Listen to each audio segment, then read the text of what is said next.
What's going on, fam? We back on here with the Juke, man. And if you haven't seen already, the Yankees clinched the AL East, man. It's been a long time coming. It's the first time since 2019, I believe. And before that, it was all the way since 2012 that we were able to win the AL East. So it's a big W, of course. And the biggest thing that comes out of this is that we're able to get that first round bye, not having to play that wild card. And that just gives us a little extra help, a little extra time to recover from the injuries that we got for the guys like Carpenter, the guys like LeMahieu, the guys like Benintendi. So we got a lot of pieces that need to come back, and that just gives them a little extra breathing room in terms of coming back. I don't know where I stand on seeing any of them play, to be honest. DJ LeMahieu, he will play, but when we look at like Benintendi, him having to get some at-bats back, I don't know if he's going to be able to get in the groove of it, especially when it comes down to playoff games. It's hard to be like testing things out in the playoffs, of course, but I'm just glad we got there, to be honest. We were able to clinch a playoff berth a couple days ago, but that's not what we're talking about because the Yankee standards are a lot more higher than that. We need to make sure that we're trying to get that first round bye, of course, and we're able to clinch that, so that was a big W. I guess it's not clinch. Let's look at the playoff bracket real quick. All right, so we're looking at the bracket right here. So the Yankees are in the number 2 slot, of course. They are behind the Astros. I don't see us really taking the Astros spot for the number 1 spot. In the beginning of the year, we definitely had the road to do that, and that big collapse in August is honestly what really made us fall to this number 2 spot. So obviously number 1 would have been great because home field advantage, of course, because this is just setting us up to play the Astros again. That's all it's setting us up for. But I do want to look out for some of the other teams. Right now, it's the Blue Jays against Tampa for 4 and 5. They'll end up playing one of the teams in the Astros, and then we will be playing the winner out of the Mariners and the Guardians. Sorry, I almost said Indians. We will be playing the winners of the Mariners and the Guardians, of course. But things could shake up a little bit if we look at the wild card standings right here. Tampa's only a game and a half up, and then the Mariners are 3.5 games up from Baltimore. So any little rearrangement would obviously change up the bracket and who we're gonna play. I don't expect it to shake up that much, but if the Baltimore Orioles want to make a run at it, they're gonna have to take Seattle out. And for me, if I'm looking at us playing some teams in the playoffs, I don't want to play the Mariners. I really don't. When you look at someone like Luis Castillo, they can throw him in and he'll shut us out like nothing. And their bats, when they're hot and they're on, it's hard to stop. It's really hard to stop. It was a tough matchup for us all year. So personally, I wouldn't want to play them.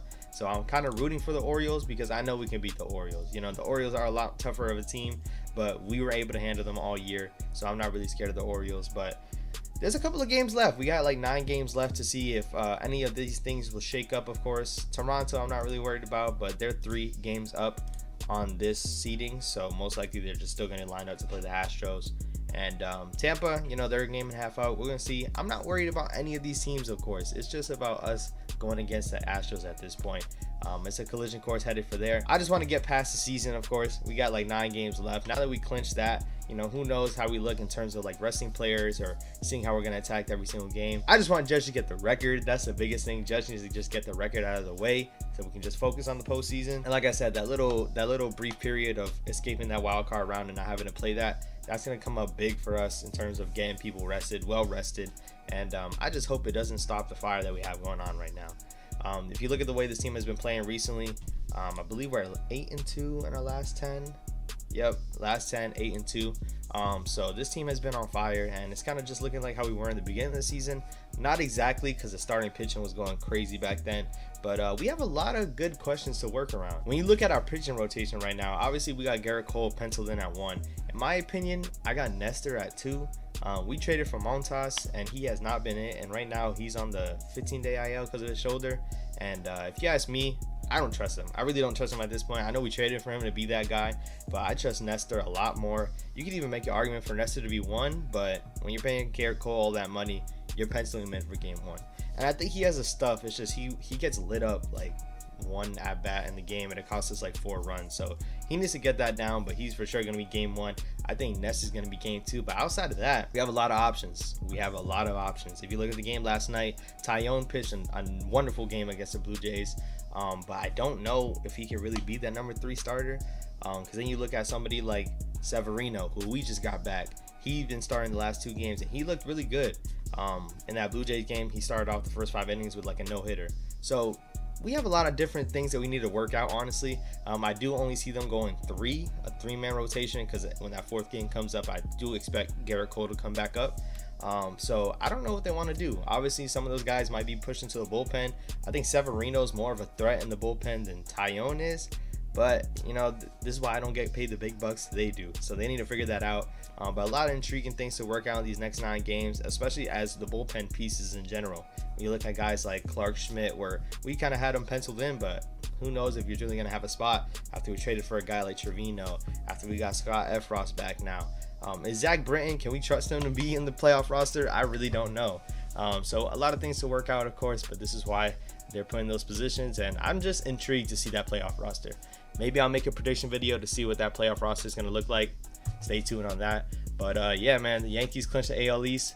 Big W, but obviously the next thing to do is to make it to the World Series and win the World Series. But I'll be updating you guys on anything that goes on with the team, and of course I will be following the team as far as we go.